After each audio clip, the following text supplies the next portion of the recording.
What if I told you that the biggest tax you will ever pay is one you never see? Every month, you work, you earn, you save, or at least you try. Yet somehow, no matter how hard you push forward, the finish line keeps moving. Prices rise, savings shrink. Governments promise stability, but debt explodes. And the most disturbing part, no one ever knocks on your door to take your money. There are no riots, no protests, no dramatic announcements. Instead, wealth disappears quietly, invisibly, legally. Tonight on Finance TED Official, we uncover the debt engine, a system so refined, so normalized, that most people mistake it for economic progress. This is not a story about corruption in the shadows. It's about policy in daylight. It's not about villains in secret rooms. It's about rules written in plain text that almost no one truly understands.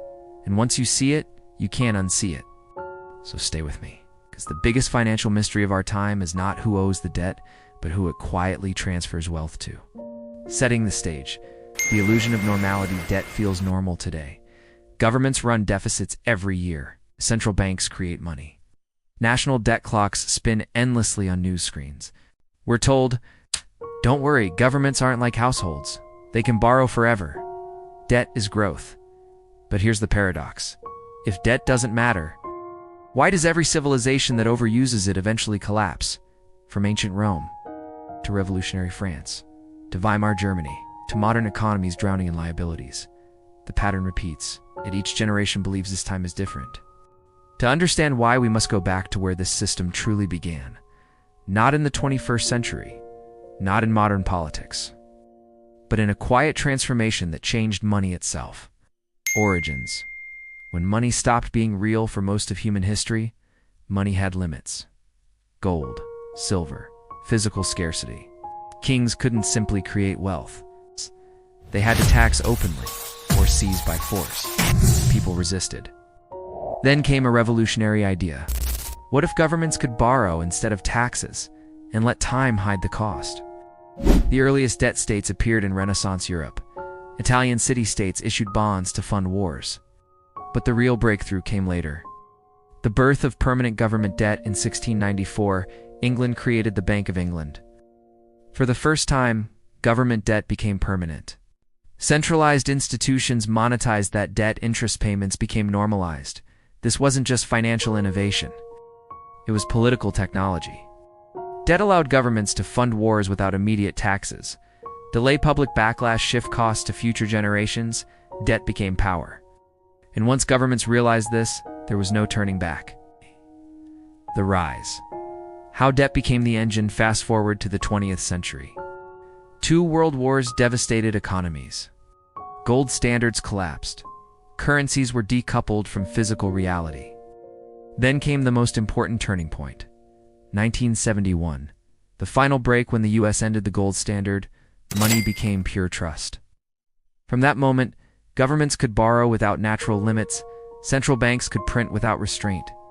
Debt became fuel for growth narratives, but here's what most people missed. Debt didn't just fund governments.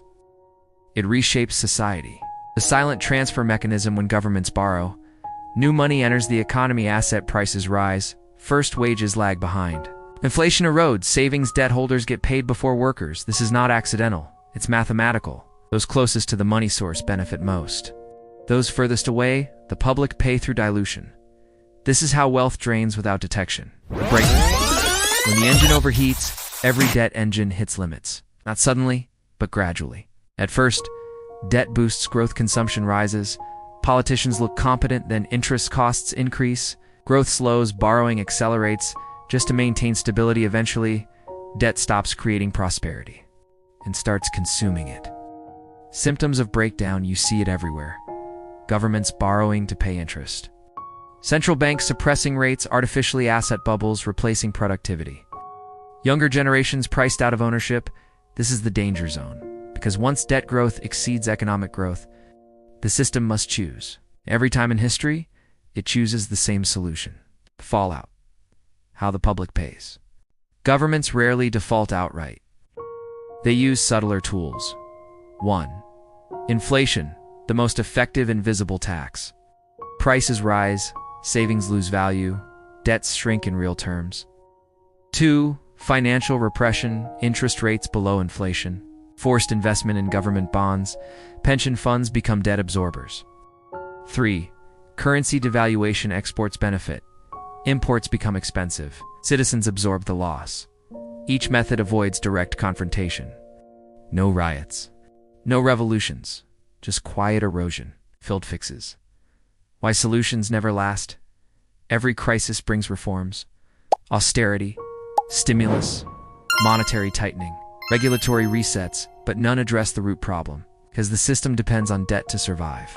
Remove the debt engine and the political structure collapses, so fixes become delays, kicking the can. Financed by your future. Modern parallels. The pattern repeats. Look around today. Global debt exceeds 300% of world GDP. Interest payments rival defense budgets. Central banks trapped between inflation and collapse. Trust in institutions declining. This is not a coincidence. It's a cycle, and the most dangerous phase of a cycle is when people stop questioning it. 3 clear takeaways. Debt is not neutral. It always redistributes wealth upward. Inflation is policy, not accident. It is the preferred exit strategy. Financial literacy is self-defense. Those who understand the system adapt. Those who don't subsidize it. Final warning plus open question. History shows us one truth. Debt empires don't collapse suddenly. They fade slowly while people argue over symptoms. The real question isn't if this system resets. It's who will be prepared when it does. If this video changed how you see money, if it challenged what you were taught, then this conversation must continue, because understanding the system is the first step toward escaping its traps. Subscribe to Finance TED Official for deep dive stories that reveal the hidden mechanics of power, money, and control. Like the video, it tells the algorithm this knowledge matters. Share it because awareness spreads faster than inflation. And remember, the most dangerous financial system is the one everyone believes is normal. I'll see you in the next one.